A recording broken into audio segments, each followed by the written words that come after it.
Thank you, everyone, for attending the webinar tonight. Good evening. My name is Jennifer Oliver, and I'm the president of the League of Women Voters of Dearborn-Dearborn Heights. On behalf of our local league, I thank you for joining us this evening.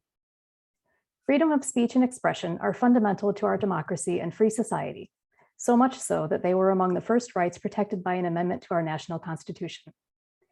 Tonight, we're here to learn about current censorship issues from experts at the local and state levels. I thank all of our panelists for joining us to share their knowledge. I also thank our local league's advocacy committee, chaired by Vice President Karen Jones, for their efforts in organizing this event and ensuring that it came to fruition, and League of Women Voters Michigan co-president Christina Schlitt for helping us bring this panel discussion to a statewide audience. To learn more about what we do as a local league, please visit LWVDDH.org. At this time, I'll turn over the reins to our moderator, Alicia Mazurek. Thank you, Jennifer, and welcome. As Jennifer said, this program is presented by the League of Women Voters of Dearborn and Dearborn Heights. It is being recorded. After our panel discussion, we will have a brief period for audience questions. If you have questions that you'd like to ask our panelists, please use the Q&A function on your Zoom screen. You will find it at the bottom. On my screen, it appears to the right of participants. So at this point, I would like to welcome our panelists this evening. It's my pleasure to introduce the panelists for tonight's discussion.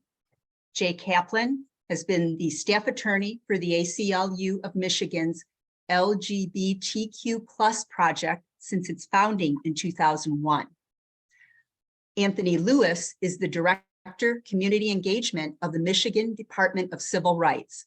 The Department of Civil Rights investigates and resolves discrimination complaints and works to prevent discrimination through educational programs that promote voluntary compliance with our civil rights laws. Tony Perry is a professor in the Political Science Department of Henry Ford College in Dearborn, Michigan. Tony directs the Michigan Democracy Institute Consortium. Amer Zahr is an activist, comedian, speaker, writer, academic, and an adjunct professor at the University of Detroit Mercy School of Law. Welcome to our panelists again. Let me explain a little bit about our format this evening. Each of our speakers will have 10 minutes to address the censorship issues that are the subject of this evening's event, especially within our current political climate, and also speak about the questions that we have sent to them beforehand and ask them to speak on this. I'd like to, before I turn it over to our panelists, introduce the questions that we sent previously. The first question: how have changes in technology and government regulations led to the rise in information and disinformation? Second question: given the right to free speech, how can lies and baseless conspiracy theories be countered and or constrained? Our third question was, given that materials in the public education system have to meet the needs of all students, and given that some students come from backgrounds that consider materials that address some students' needs, for example, those of gay students, to be morally offensive, how can these differences be reconciled? And the fourth question: what is critical race theory? Where is it taught? And how may it be considered the, quote, poster child, unquote, of misinformation? So like I said, I'd like to ask our panelists to speak on censorship issues and the perspective of your personal perspective or your organization's perspective. And we have about 10 minutes. And I'm going to turn it over to Jay Kaplan as our first panelist. Thank you, Alicia. Good evening, everybody. As Alicia mentioned, I am the staff attorney for the ACLU of Michigan's LGBTQ project. And with regards to the first question about the development in technology, how does that impact in terms of the issue of disinformation and misinformation and false things being posted? How does that impact in terms of on constitutional rights, and what can we do about that? So I have to mention that the ACLU is a proponent of First Amendment rights and freedom of speech, even when individuals are speaking mistruths and providing false information. And many times when we're looking at social platforms, social network media platforms, we're talking about private companies, which we hope will do, and they can do, their own self-regulation of untrue speech and speech that they might consider to be unacceptable. It's not the government doing censorship. And the ACLU has always kind of taken more of a hands-off approach to the idea that we don't necessarily want the government deciding what is appropriate speech. Or I mean, obviously there is protected First Amendment speech, and there's speech that's unprotected that could necessarily incite violence or is actually actively threatening violence against people, which is not protected under the First Amendment. But we believe that the response in terms of misinformation on the internet and other social media platforms is responding with factual information, calling out the myth truths, and holding these platforms accountable for providing a platform where information is false and is neglecting the facts and making up things that are simply not true. What I wanted to focus in my less than 10 minutes is some of the things that we've been seeing with regards to the issue of LGBTQ students and in schools. We've been seeing a great effort just in the past year to try to ban books from the school library, often books that pertain or that include topics of LGBTQ characters and LGBTQ issues. And the challenges are usually initiated by parents, the challenge books are part of the school library's collection. And the issue is, can a school district remove or restrict books from the school library circulation in response to sometimes the demands of certain groups that these books be removed? And we've seen book banning efforts all across the state of Michigan. Some of you might be most familiar with the very vitriolic discussion that happened with Dearborn Public Schools at some of their school board meetings. But we've seen this in school districts, small school districts like Romeo, larger school districts like Brighton, Hamtramck, Rochester, pretty much virtually throughout the Metro Detroit area, as well as in the outstate area. And often we see a similar list of books and I'll just give you a couple examples of some of the titles. One is Red, White, and Royal Blue, which is a book that is a fiction novel about the president's son who falls in love with a prince in London. The book Push, which was the basis for the movie Precious, that came out about more than 10 years ago, about a young African-American youth who is sexually abused and living in pretty dire poverty, and how she is able, through the help of teachers, to make some positive differences in her life. The book called Genderqueer, a book called This Book is Gay, All Boys Are Blue. And groups like Moms for Liberty, they often circulate a list of particular books, and they share this with their chapters, and they ask these chapter members to check with their school libraries and see if this is part of the catalog and demand that those books be removed. And I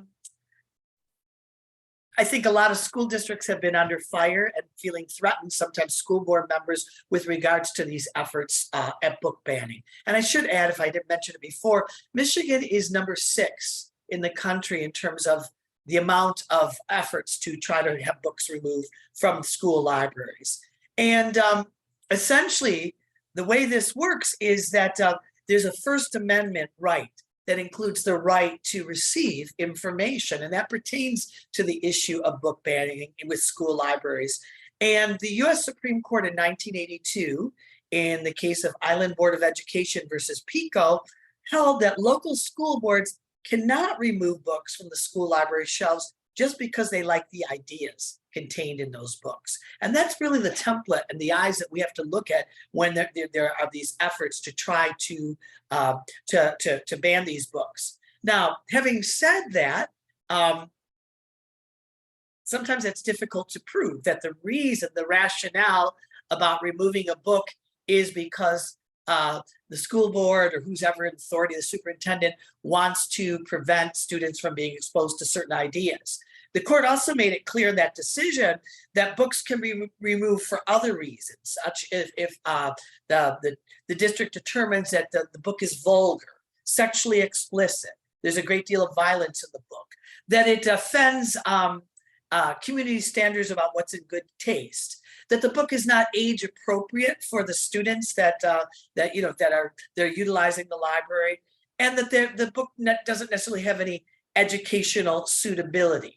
But when you try to determine, those exceptions that allow a school district to be able to remove a book, you have to look to see whether or not the school district has an overall process where professional educators are looking to outside sources for objective criteria regarding the educational value and age appropriateness of the book. So those book titles that I mentioned to you, they are deemed to be controversial in some communities, and many times because they might contain information about sexual activity. There might be sometimes explicit language, and yet also those same books have been favorably reviewed by different literary associations, sometimes by library associations.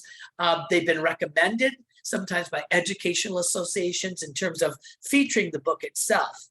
And so I guess the test is to try to determine is whether the books that are being removed, that are being banned, do they also express political ideas, such as supporting LGBTQ youth? And are there other books that also contain sexual content or also contain what might be considered to be profane language or adult situations that have not been removed? And is the real rationale behind all of this because school administrators or parents in the community just don't like those ideas that are being expressed in those books? And it's very important that the school district went, because now school districts are reporting that they're being inundated with complaints about removing books, that the school district has to make an evaluation regarding books in a neutral, objective way. And so I guess what I wanted to say in conclusion, that it can be hard to maintain a viable legal challenge regarding when books are removed from a school district, because you really have to do a fact finding. But what we need to keep in mind is that book bannings can marginalize people and subject them to harassment. I mean, when you look at LGBTQ youth, the statistics show that in public schools, they are disproportionately harassed and bullied in school. That LGBTQ youth often experience depression at greater rates than heterosexual youth, many times because they haven't been accepted by their family or by their peers, that there is a higher degree of suicidal ideation because of that.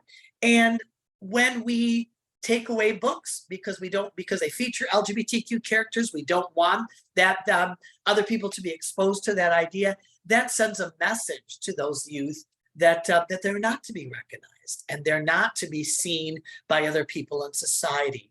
And that's a very harmful effect. The whole other idea too about banning books, the idea that I might want my child to see something and therefore I don't want anybody else to have access to that. That really goes against our principles of democracy. And it also goes against this whole idea behind school libraries, behind libraries themselves, is the idea that to teach young people to be able to think for themselves. And so I guess in conclusion, I just want to say these efforts to ban books are not going away anytime. We know that there are a lot of political ramifications and motivations behind these efforts. We know that some of these groups that are trying to do book banning, like Moms for Liberty or No Left Turn in Education, are funded by right-wing political groups, often dark money, and that in many ways, this is being viewed as a platform to accomplish political gains at a local level and then to expand that political power. But we sent a letter to every school district in the state of Michigan, expressing our concerns about efforts at banning books and really explaining the law to school districts so they understand that they need to have a fair, legitimate, and a neutral process in place when a parent complains and requests that a book be removed from the library. We don't see these efforts going away anytime soon, but we think it's really important that people understand the law and what goes into a book challenge, and really the impact this has on a much wider scale, and of course the impact on LGBTQ youth. So thank you very much. Thank you. Next, we'll hear from Anthony Lewis of the Michigan Department of Civil Rights. Well, thank you, Alicia. And I want to, thank you for this opportunity to participate in this program today. Just want to piggyback on something that before I get started on the question I was asked to address. I want to piggyback on something that Jay spoke of in terms of banning of books and censorship. And I also want to direct folks that the Department of Civil Rights, the Michigan Civil Rights Commission, back in November, I believe, of 2021, issued a resolution where it was in opposition, where it was in support of academic freedom and in opposition to censorship. So just so you understand that we saw that also. Saw that burgeoning also, and recognized the importance in seeing how this tsunami of banning books and trying to censor what is taught, to in schools. We saw that, and we saw that as as a very important topic that needs to be addressed within the civil rights community. And that's why I just wanted, like I said, so just to piggyback on that we understand and also agree in the seriousness. And the seriousness of that. Now, from the standpoint of the question that I was asked, I kind of thought about it in multiple ways, and how the Department of Civil Rights. The question was, given the right to free speech, how can lies and baseless conspiracy theories, be controlled or constrained, and also in an age where you don't want censorship. You don't want censorship. Freedom of speech is a fundamental. Freedom of speech is a fundamental right, as Jay spoke of. But from a Department of Civil Rights standpoint, the spread of conspiracy theories could possibly lead to civil rights violations, as we see with misinformation, and as we see with misinformation about origins of COVID. For a perfect example, that has been seen to directly lead to a rise in anti-Asian hate and bias incidents that we've seen. So we also look at with a lot of the different conspiracy theories. We also see from a voting rights perspective, and how it has affected in many areas. It is now affecting or trying to affect your fundamental right to vote, which is a civil right, your fundamental right to one person, one vote.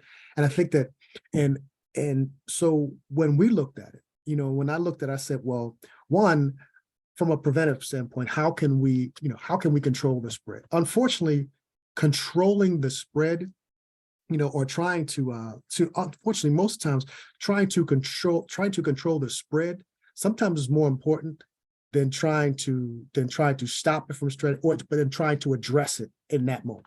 Because oftentimes when you try to address it in that moment, you're speaking to someone that has already been indoctrinated into that and really has a deeply held belief. So once you understand what is being spread, I think that you want to build a resilience. You want to build a resilience against the spread. And I think that that's where we tend to take it. Because we kind of broke it down. For myself, I kind of broke it down and said, well, what is it? One, we want to make sure that you keep it short. Because when comprehensive discussions merely enhance the conspiracy theory, enhance the theory itself, having comprehensive discussions about it. but most often, the first thing we do when we have these discussions is first we say, check your own biases. See, check your own biases. How are you susceptible to this theory, and check your own biases in terms of the spread or because that will also dictate how you respond. Even if you are trying to slow the spread, check your own bias and how you're contributing and how you may contribute inadvertently in your efforts. Next, as I said, you want to build resilience against the spread of the conspiracy. You also want to address it at that time. Also, you don't want to let that let it spread or let it move forward. You want to address it at that time. So I look at those three. One thing, I look at those 3 points first of all in terms of how we look at addressing and trying to stop or control the spread, because from a Department of Civil Rights point, we look at the end result of that, or the possible end result of that. And that's why certain things, like we have a monthly series now, Hate Bias Awareness, where we do 90-minute virtual sessions every month of 90 minutes that address different aspects of hate crimes and bias awareness. And oftentimes the spread of information or misinformation, disinformation is the beginning, is the root. Because you have a misinformation, which then has you act out negatively towards a particular group of people based on this particular conspiracy. Perfect example is in today's, I like to use current events also. Perfect example is in the news today. We have in the news today, in national news today, we have in New Mexico, you have a state representative who lost resoundingly, in the last election. I think it was like 70-something% to 20-something%. He lost resoundingly, but because of continuing the spread of election conspiracy and election, actually took it upon himself and organized a group of people to fire shots into Democratic candidates' offices and at them post-election. I mean, this is what's allowed to happen when things are allowed to fester, and then they transition to this level, which now comes in, like, as I said before, we look at this from the possibilities of what the end result is. And I think that Jay captured it, in terms of how I think he captured a lot in terms of what you want to do to stop the split is education, is actually education and truth and facts, and being consistent with that. Being consistent with that, consistent messaging, and consistent with the response and consistency. And I think that, to me, that is one of the most important things, is that consistency. And I like I said, so I'm really kind of picky because Jay stepped in. I have a lot of my notes here, and I was like, okay, he just kind of said a bunch of the things that I was going to tap into. So, but no, like I said, what I want to do is, I like to get into Q&A and like to get into involve. So what I'll do is, in closing, so we can kind of get to some of our other panelists here. Like I said, for us, there are break it down into 3 things. Check your own bias. 1, how are you a possibility? Are you part of this? How in your response, check your own bias in your response. Build a resilience against the spread. And basically what that means is oftentimes it's more productive to try to stop the spread of it than convince the person who's spreading it that it's a conspiracy or it's a theory, so and then also address it at the time. Don't allow it to address it at the time, even if oftentimes even if you're not prepared, address it at the time with facts, and address it with facts and with the truth, because, as I said, because allowing these to fester now takes you into where it comes into where we see, from a civil rights perspective, from a bias incidence, that now you are acting on this theory, which now has a negative effect on a particular group of people or on what we consider a fundamental right, and that's the right to vote, which we consider as a civil right and a fundamental right. So those are three things that I see as how we can control or at least constrain the spread of either lies or baseless conspiracy theories. Thank you. Thank you. Next, we have Tony Perry. Hello, how is everybody? I want to first thank the League of Women Voters for bringing about this important discussion.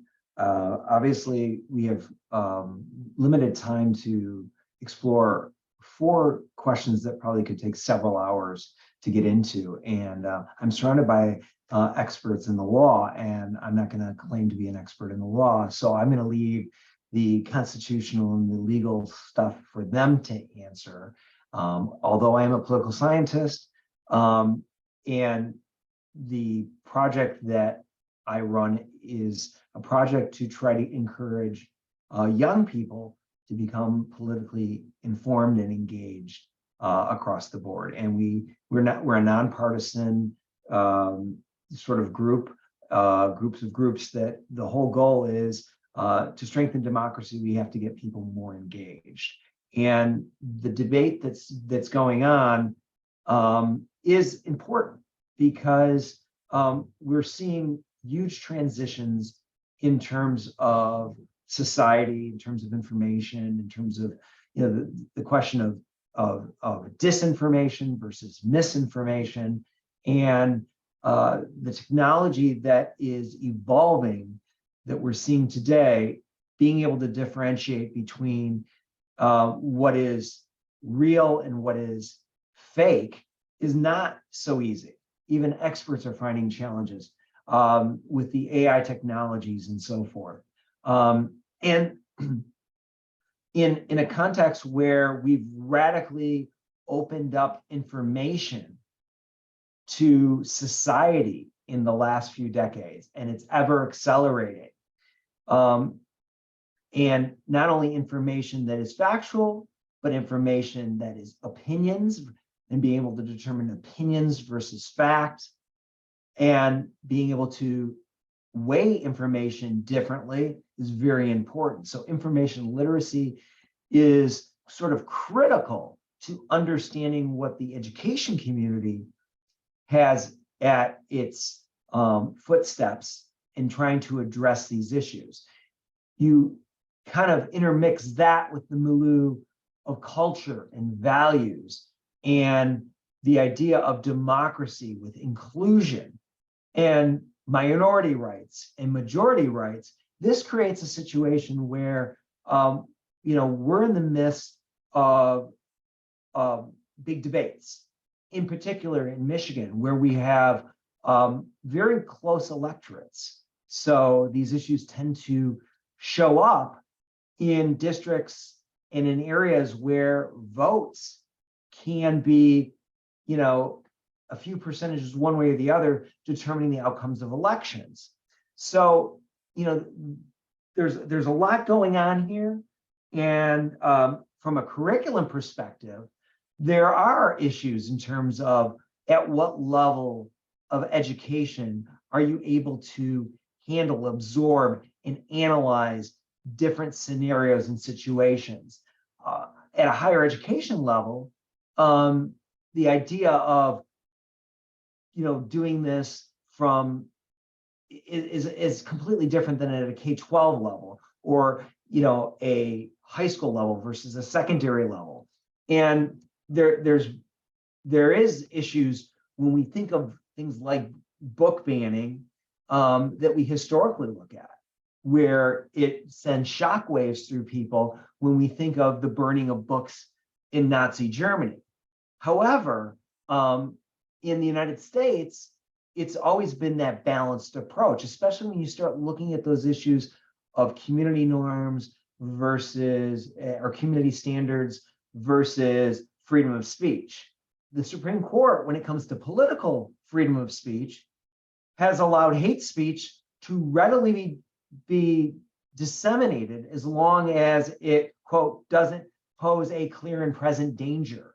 And and the courts and the legal system have been grappling with this in a unique way. In places like Germany, as I mentioned before, ultra-right groups are banned. In the United States, they're not. In other countries, ultra-left groups are banned. In the United States, they're not. So being able to have the freedom also entails being able to handle this, being able to prepare people for this, to weigh these things. And unfortunately, we get very passionate around issues, especially when we feel we're not in control of the situation. I mean, being a parent of young children, we try to protect them. We try to educate them. We've tried to prepare them. We're not going to tell, 5-year-olds certain things that we're going to tell our 9, 10, or 11-year-olds. It's just a maturity thing. And the education system's often grappling with stuff like this.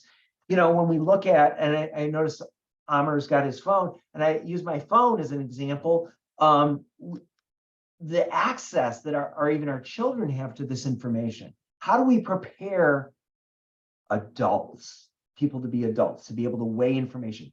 It isn't, we're not going to sort of close the book on anything controversial as people mature, but at the same time, how do we get them ready to handle things when they have to be able to handle them? These are big questions that the educational community is grappling with. And it often is playing out in school board, in city councils, in courts, in the streets. And the debate is an important, healthy debate that we have to have. How it's done in a way it has to be done in a civil way. It has to be done in a way that we're all trying to get, where we're going to have a democracy that has participating individuals, fully included, fully represented, and understanding the diversity of the world that we live in. The United States is not a monolith. And we rank certain states as more progressive or less progressive, but the reality is, what are people in those areas experiencing? So we here in Dearborn are sort of at the center of the media storm on this, but really the debate's not going to be solved at a few board meetings or council meetings or a few days. These are evolutionary things. This debate is supercharged, though, by mass information, massive changes, and massive empowerment of people through social media to mobilize people very, very quickly. Oftentimes on, the idea of, look what's happening. But we have to stop and think for a second, really, what is happening? And to assume that banning of particular books is good or bad, there's a lot that goes in there. Like, for instance, are we really preventing young people from accessing information? Or are we preventing the debate and the discussion in the curricula to understand it properly? Left to their own vices. Part of the whole question is that young people at a certain age become very questioning. And do they have a place and a venue where they can safely learn all sides of it, not just one side, but all sides? Because the problem is information is power, but misinformation is often, or disinformation can be dangerous and harmful, not only to the individual, but to the society, to the body politic. And that's kind of the tangent I'm looking at it from, an education, from somebody who's trying to promote inclusion in this process. So I thank you for the time. Thank you. Our next panelist is Amer Zahr.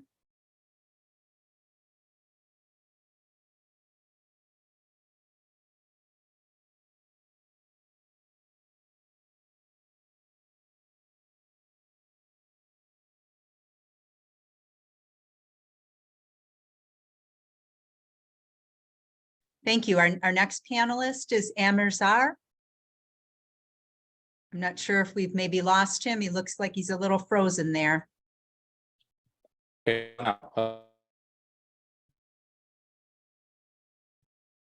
you all see me and hear me now? Okay, great, wonderful. Okay, you can hear me clearly. My hands are moving. Everyone can see me and hear me. Okay, good, wonderful. All right, well, first of all, I'm very happy to be with all of you here today. Thanks for having me. Thanks for including me in this with the League of Women Voters and my very distinguished colleagues here today.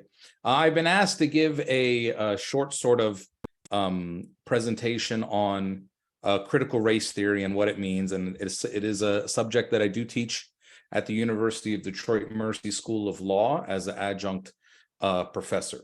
Let me start by saying this will obviously be an incomplete discussion, an incomplete description of critical race theory, as people write books about this and write dissertations on it. So this will be basically a really basic primer. Critical race theory obviously is in the news and widely misunderstood as to what it means and the way scholars feel that it operates in society. Critical race theory is based on three sort of basic foundational tenets. One is that race isn't, and you hear this a lot, but that race is a social construct, not only necessarily a biologically natural phenomenon. This means that it is these are categories. One scholar talked about races as the framework of ranked categories segmenting the human population. So this happens through social processes and meant to segment, and many times these categories made by those in charge to continue their domination and their position in society. So number one, races are a social construct. And number two, which is maybe even more important, critical race theory sort of stands for the proposition that racism in America is not aberrational. It's not episodic. It is the default state of affairs all the time. In other words, the critical race theorist doesn't look at something that is sort of explicitly racist and says, okay, that's racist and that's easy to denounce that thing over there. The critical race theorist says race sort of permeates everything in American society and informs everything, even when it seems like it doesn't explicitly. All right.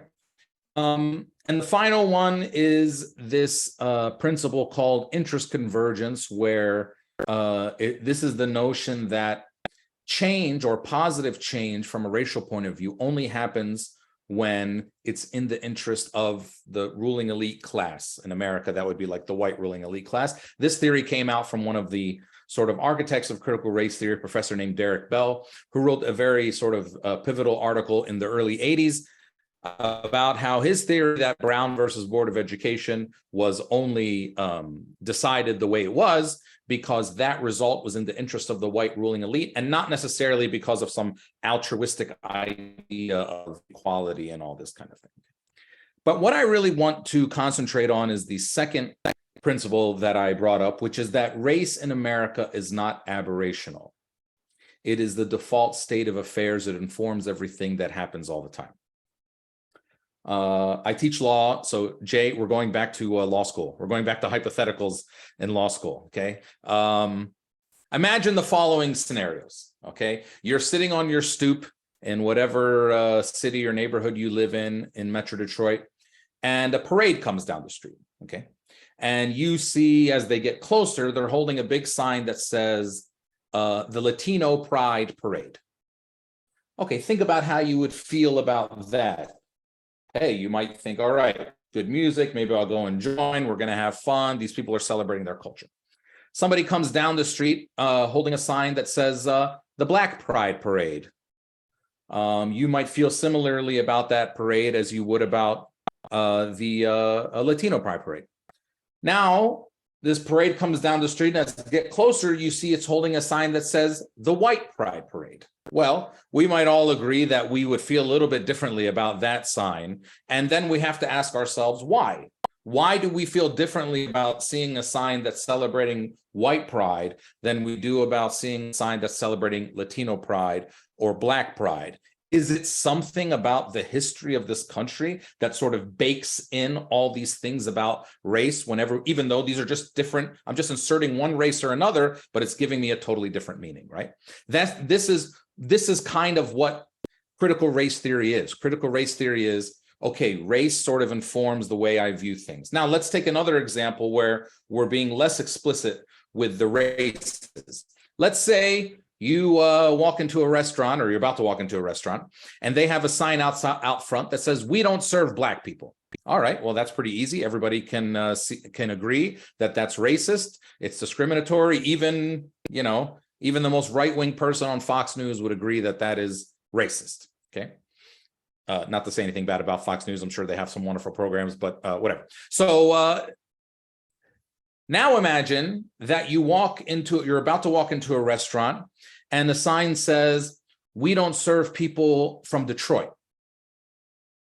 Okay, now what does that mean? Is that something that you simply view as a geographical discrimination? Well, no, probably not, right? You would probably know what they meant by that, with Detroit having such a strong identity as one of the Blackest cities in America. What if it said, "We don't serve people from Dearborn"? What if the restaurant was in Grosse Pointe? It said, "We don't serve people from Dearborn." We would kind of know what that means, right? This is what critical race theory says. That race is so embedded in American society that even when you see these sort of words that are not explicitly racist, that race informs the way you see them. But this also means that race exists in certain ecosystems, right? So what is white in America might not be white in other places in the world. And not only is there an American ecosystem of race, but there are ecosystems within that ecosystem. There can be the Michigan ecosystem. There can be the Metro Detroit ecosystem. For instance, if a sign on a restaurant says, "We don't serve anyone from south of 8 Mile Road," that might mean nothing to someone who is not from Detroit. But if you are from our area, that statement has a deeply racial meaning. Okay, so ultimately, critical race theory is about saying the history of race in America is such that every sort of action that happens in society is informed by that history, and therefore race and racism. Now, to say that your present is informed by your history, that doesn't seem to be a very radical statement. I mean, I think everybody would kind of agree with that. But when you insert race into that, it seems to get some people bent out of shape. But America, I'm not sure if everyone is aware, but America has a little bit of a racist history, okay? And so there is, race is deeply embedded in everything that happens in America. For instance, am I able to share my screen? Okay, good, I can't share my screen, okay. This is a letter, if everyone can see it. You can see my screen? Please give me a thumbs up if you can see this that I put on the screen. Yes, okay, great. So this screen, in the aftermath of 9/11, the U.S. Attorney's Office in Michigan sent a letter to a few thousand people, mostly men, in Metro Detroit. And it said this. I'll just read it very quickly, and I'll skip some of the less important parts. This says, as you may know, this is sent out on November 27th, 2001. As you may know, law enforcement officers and federal agents have been acquiring information that may be helpful in determining the person responsible for September 11th attacks on the World Trade Center at the Pentagon. Furthermore, they are pursuing all leads that may assist in preventing any further attacks. I'm asking that you assist us in this important investigation. Your name was brought to our attention because, among other things, you came to Michigan on a visa from a country where there are groups that support, advocate, or finance international terrorism. We have no reason to believe that you are in any way associated with terrorist activities. Nevertheless, you may know something that could be helpful in our efforts. In fact, it is quite possible that you have information that may seem irrelevant to you, but which may help us piece together this puzzle. Please contact my office to set up an interview, blah, blah, blah. And this interview is voluntary, but it's crucial that the investigation be broad-based and thorough. Call me when you can. Now, none of you, I assume, have any question about what is the race of the people who received this letter. Now, if you notice, won't put it back up again, but the letter did not say the word Arab or Muslim or Middle East or anything like that. But because we heard some things in it, right, like September 11th, like this and that, we know exactly who this letter was sent to and what countries this U.S. attorney is talking about. In fact, this letter, or a copy of this letter, currently sits in the Arab American National Museum in Dearborn as being such a sort of integral part of our modern history in this country of how we've been sort of treated and singled out by some of policies from American law enforcement. So even without me telling you, or without you seeing in the letter any racial or religious or geographical code words, you knew who that letter was directed at. This is the basics of critical race theory. You knowing that because of the history and the events in America, critical race theory ultimately says our present is informed by our past. And that past is rife with racism and race, and we have to accept that and understand that. I'll stop there. Thanks. Thank you. As an alumni of University of Detroit Mercy Law School, I was thinking of all the different hypotheticals that I had sitting in many, many classes and the building there on Jefferson. So thank you. Thank you, panelists. What I'd like to do now here is give you all a chance in the same order that we had you give your initial comments for any closing remarks you may have, or we're going to get to audience questions, but really before we move to that, I'd like to give you a chance, 3 minutes or so, to give us any closing remarks you may have or any responses you may have to your fellow panelists. And I'll turn it back over to Jay Kaplan. Just kind of reiterating that as we've seen all this progress made in technology and all the advantages that are associated with that, we also see how disinformation, how misinformation can actually cause harm and marginalize individual people, individual people as well as communities, and the need to fight back in terms with truth and with information. And we just believe that the cornerstone of any democracy is the ability to be able to receive information and also to make decisions for yourself.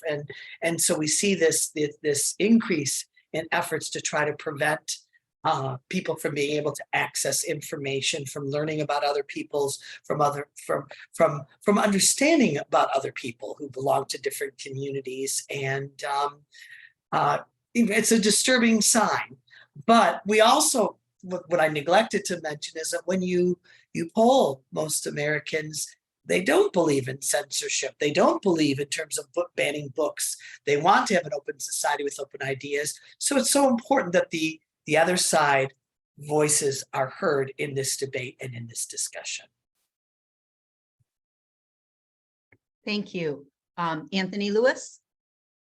I guess one of the, obviously it's very important that, yes, that both sides be heard and free in this discussion, free speech, but I think it's also important to be knowledgeable and to educate yourself and to ensure so that if the situations do arise, that you can respond with correct information. You can respond with truth. You can work to build that resilience against the spread of any conspiracy theories, because as we see, as I mentioned before, they can unfortunately, if going unchecked, they can lead oftentimes, unfortunately, to consequences that now fall into crimes and violations, of law. So my closing would be to ensure that you identify those resources.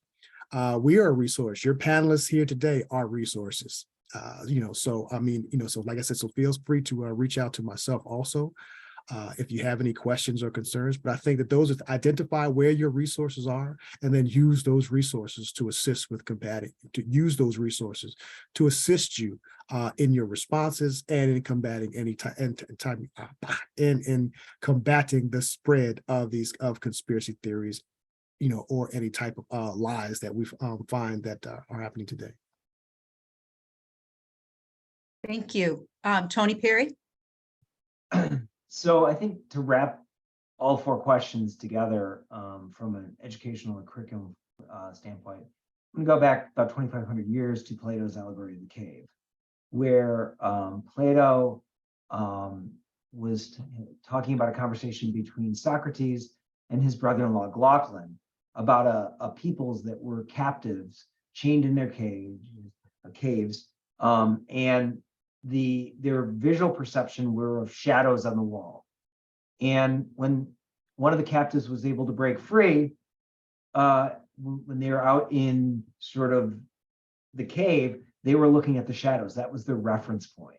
Their reference point was only the shadow, and they thought that that was the truth. When they finally, over time, were able to examine and explore and find that that wasn't the truth, they went back to try to convince their relatives and their friends that were still stuck in the cave that cave images were fake, that they were prisoners, that they were captives of a partial truth.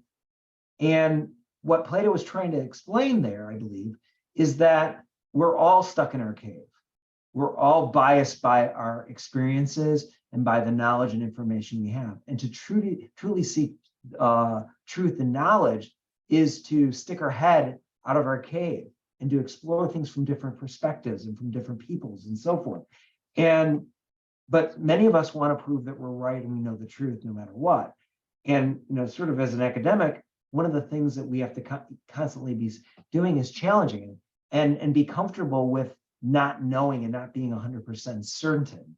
And I think this will go a long way if we have those perspectives when we have these debates. Thank you. Amer Zahr?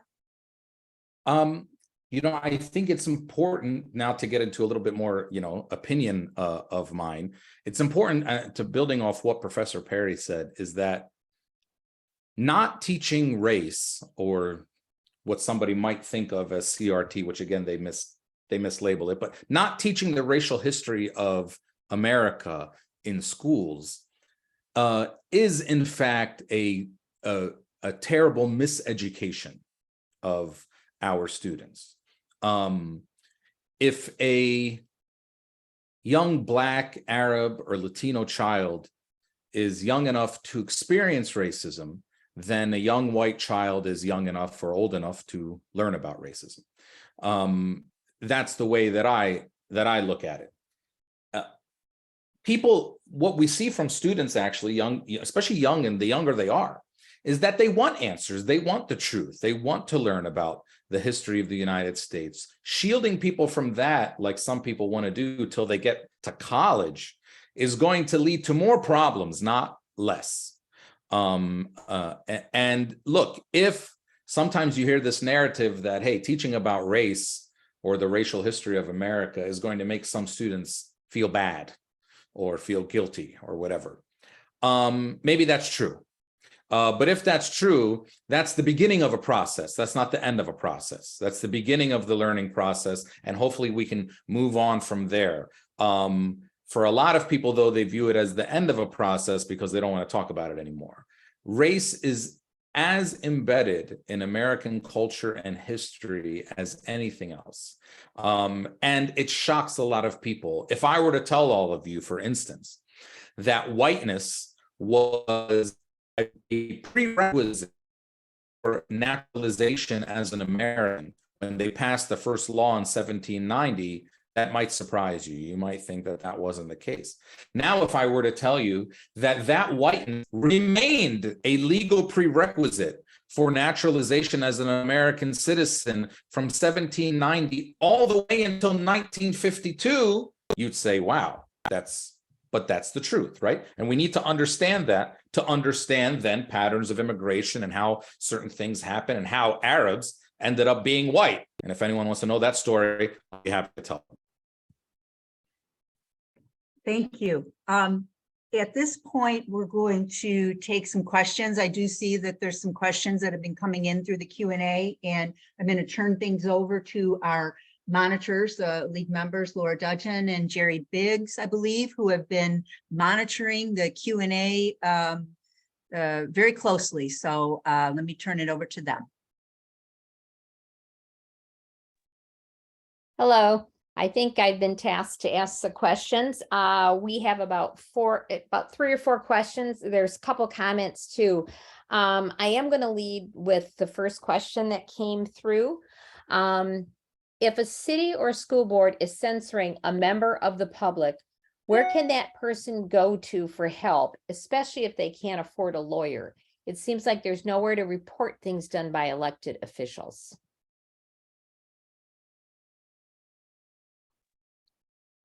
So if a school board is censoring a member of the public, in other words, not allowing them to speak at a meeting, is that what it is? I don't know how you censor necessarily a member of the public who's not on a board or whatever, but I guess my answer is if they're not allowing an individual to speak, you know, that certainly raises problems, you know, in terms of an Open Meetings Act and being able to participate. But I think is also looking at other alternative ways to be able to get your message across, contacting the media, writing a letter to the editor, trying to you know, to organize with other groups to get your message out. If you find that, you know, your elected officials certainly are not being responsive to your concerns that you raise, you know, you always have a say in terms of your voice in terms of elections when, you know, to express your opinions. Also, you know, there might become the need to get involved, to maybe run for office or for local office, to be able to take a stand and to be able to express your opinions and what you feel that you would like to see your local government focus on and concentrate on. Thank Yeah, you. and it's important, Jerry, can I just add for a second? Oh, absolutely. Absolutely. It's important for people to understand too that governmental bodies like a school board or a city council or whatever, they're allowed to participate in what the Supreme Court calls time, place, and manner restrictions on speech. So if they have a meeting and they say, okay, we're going to have our public comments now, but everybody you have to sign up, and everyone only gets 2 minutes, and the whole thing's only going to last an hour. There's nothing necessarily unconstitutional about that, about them doing those kinds of things. That's not censorship in the way that I think some people mean it. And not all censorship is unconstitutional in any case. So it's important to understand that governmental bodies do have the ability to sort of set content neutral rules on how they're going to conduct public comments sections at meetings, which it sounds like that's what that question was about. Thank you. The next question is for Jay. How can community members ensure that fair and equitable policies and procedures are used when school boards / local libraries are making decisions surrounding whether to allow certain books and youth to have access to them? Yeah, so I think you want to make sure that there is a process in place to review books that are under question, that they've been requested to be removed, and what are the different factors that either a school board or a superintendent or a committee is looking at when deciding whether or not to remove a book, and looking to see what other people in the field in terms of educators have recommended with regards to books, what library associations have said regarding what reviewers have said about the literary value of a particular book, and making sure that it's not just such a subjective process whereby the only, you know, usually the only basis for that determination is just because somebody doesn't like that book or doesn't like the ideas that would pertain in that book. I think it should be a robust review process that really uses neutral criteria that's applied equally to any book that is being challenged. Thank you. The third question is actually from one of our panelists. Prior to the Reagan administration, the FCC requires news sources to present both sides of any issue. Given the spread of conspiracy theories and misinformation, should all media sources be charged with, number one, assuring that their source is a person, not a bot, and number two, they fact check the information they are presenting? Should non-human sources such as bots, chatbots, be banned?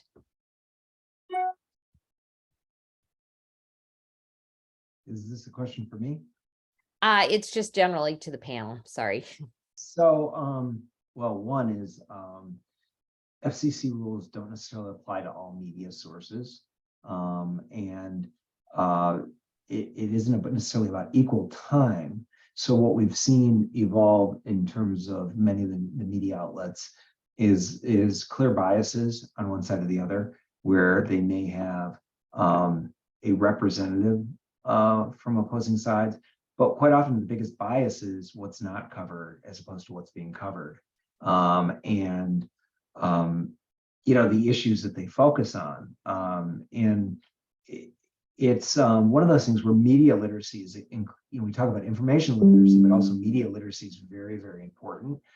I don't know how you ban bot as being, I mean, part of this is the new frontier that we're still examining and exploring.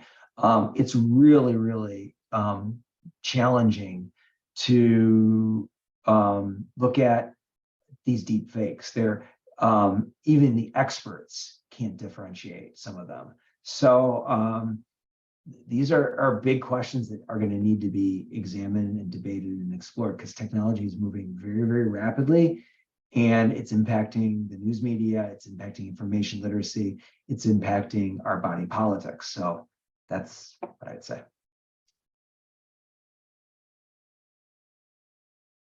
Thank you. Another question, pull it up here. My Q&A list is not cooperating here. Let me. Well, it had to do actually reading lists for critical race theory. I don't know if you can put that into the chat, Professor Zahr, and that was one of them. And there's a couple comments in here too. Really one about Dearborn's racist past and disinformation that came directly from city administrators standing up to the civil rights. Now with that history makes it even more important for those of us who want to end disinformation, discrimination, and prejudice to act emphatically.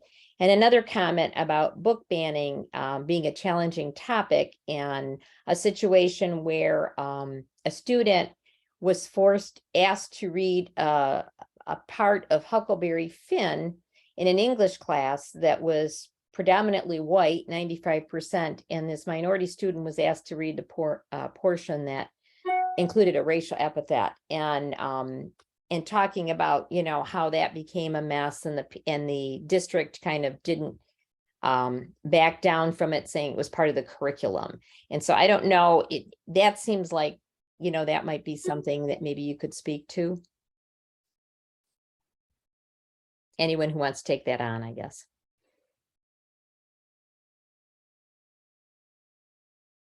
Well, I think part of teaching a book as part of a curriculum like Huckleberry Finn, it's also important to teach the context in the time in which that book was written, and to have a discussion about the use of that epithet and what that meant at that time, and of course what that means today. And I imagine that in that particular situation that you mentioned, there was the staff person that probably might not have really fully thought that out in terms of sensitivity, having a particular student who is a student of color, asking them to read that without really having a discussion, certainly ahead of time, and talking about what that means, what that meant at that time, and what it means today. So I think context is very important in the way that a topic is presented. but I wouldn't use that necessarily as a basis. I wouldn't use that as a basis to ban a piece of literature that's viewed as a classic in this day and time, but it also have an understanding about what is the subject matter and what the truth is at that time. Certainly that epithet was used quite often. Thank you.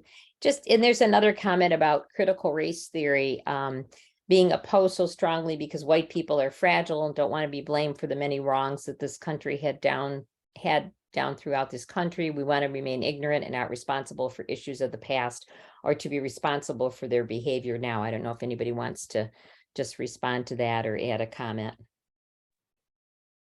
Well, I mean, look, it's funny.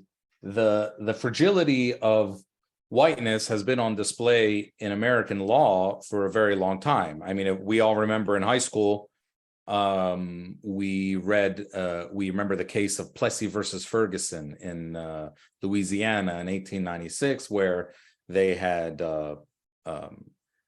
trains with black cars and white cars, and the Supreme Court said it's okay to have that separate but equal is okay.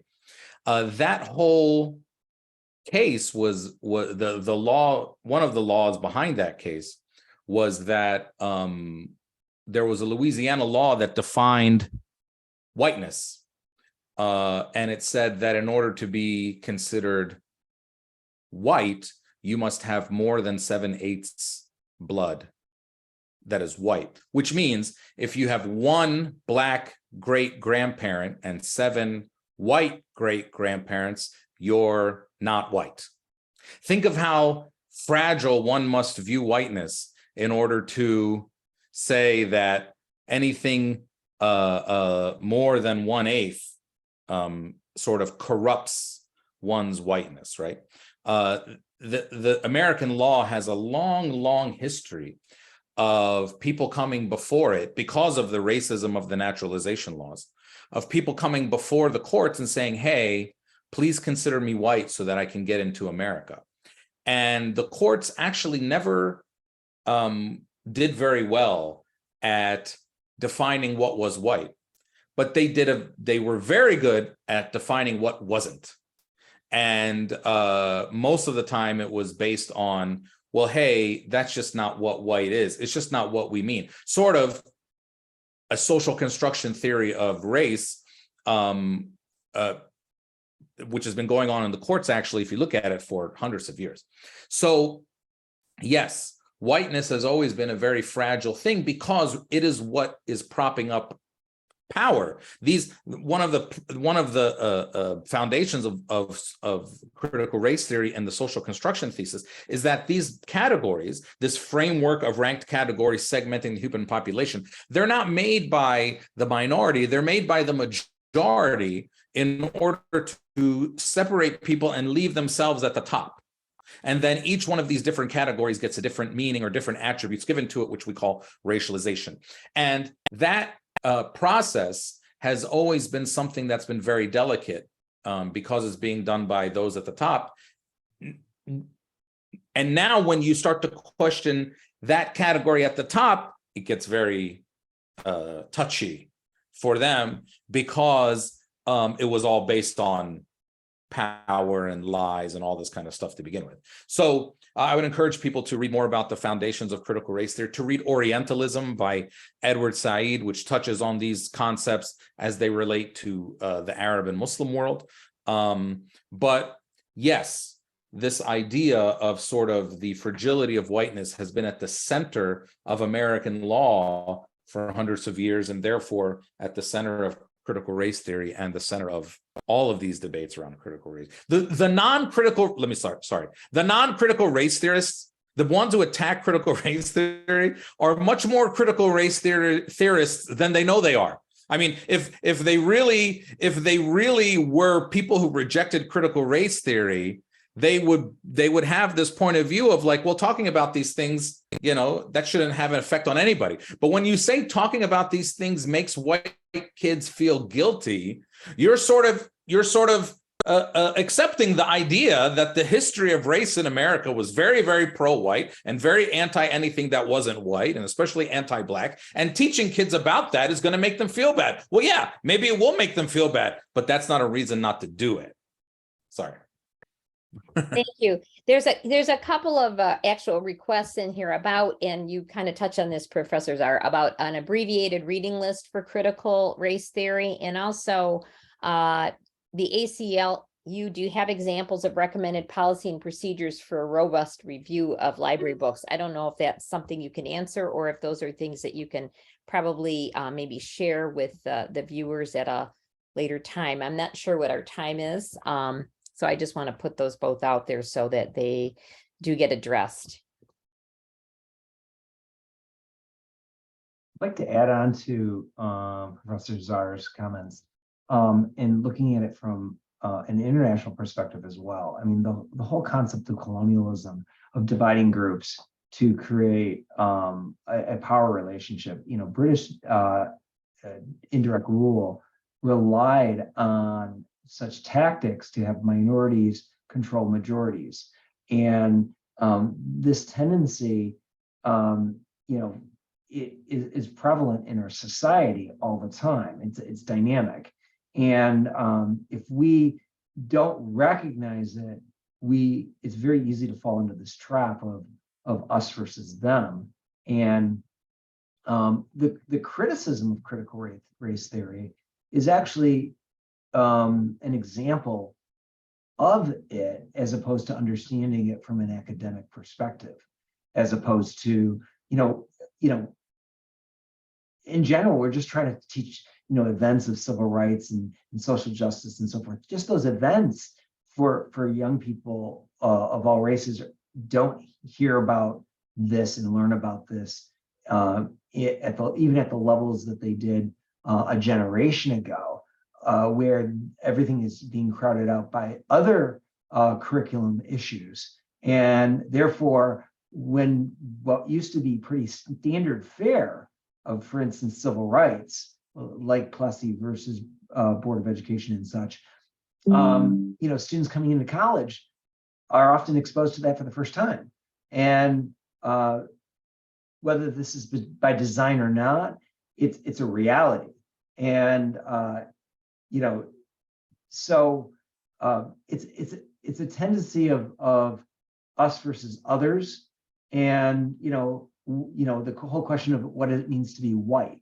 So my grandfather was not considered white, so the change of the name from PERI to PERY became a way of, you know, trying to reduce, you know, Italian American discrimination in the 1930s. You know, fast forward, you know, some, you know, 90 years or so, and you have the situation where people who are Italian American think of themselves as white, and there's no questioning there. If anything, we are the majority. Well, you know, historically, that, you know, that doesn't look like that's the case. And, you know, we continue to do this, especially for power purposes. And I think that there's a lot there to be debated and discussed that really can develop a lot of understanding, as opposed to the fact of the matter is, we look at the concept of, for instance, of white privilege. On its surface, if you're a white person who is very poor, you don't necessarily feel privileged. But that's not what the concept is about. It's a theoretical concept that needs to be explained. And when we just use labels and don't explain it, it often erodes the whole purpose of trying to explain the situation that is real. Thank you. This is our last question. If the restricting of comments in meetings is because they don't want that specific person to say something, who could that person go to for help? If free speech is being violated, can that be reported? And this is directed towards Tony Perry. Can you repeat the question again? I'm sorry, I was reading the. Absolutely. If restricting comments in meetings, and this is kind of related to an earlier question, is because they don't want that specific person to say something. Who could that person go to for help? If free speech is being violated, can that be reported? Well, there's the Open Meetings Act and maybe the Michigan Attorney General, but I think that our legal scholars here could answer that actually better. I'll try, but they're probably not going to like my answer very much. I would imagine that would be something that's very difficult to prove. That the sort of content neutral rules that they're coming up with are meant to come after you specifically. Now, if they're not coming up with content or person neutral rules, for instance, if they're saying everyone's allowed to speak except Tony Perry, well then yes. But it's going to be pretty difficult to prove something like that. So, but I would encourage people to get civically engaged if things like that happen. But I would imagine something that would be extremely difficult to prove.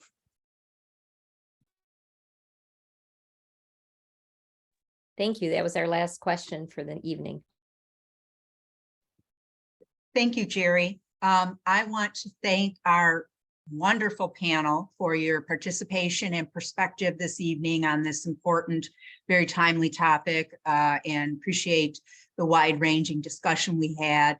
I also want to thank the League of Women Voters of Michigan for your support for this evening's event. And of course, thank you to our audience this evening. I'm now going to turn it over to our Advocacy Chair, Karen Jones, for some closing remarks.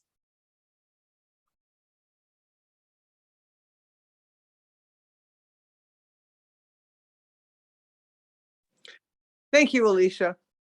Wow, I think this was fantastic. But there's one person I need to thank right now, because she didn't get a thank you, because she was giving the thank yous. Alicia, this is the first time you and I have worked together in the capacity and advocacy or in the league. You are fantastic. Your professionalism is excellent. Your knowledge is just perfect. Thank you, thank you, thank you for taking on this task. And my team, the advocacy team, you guys rock. We were great. You did a great job. Thank you, everyone. With that being said, good night.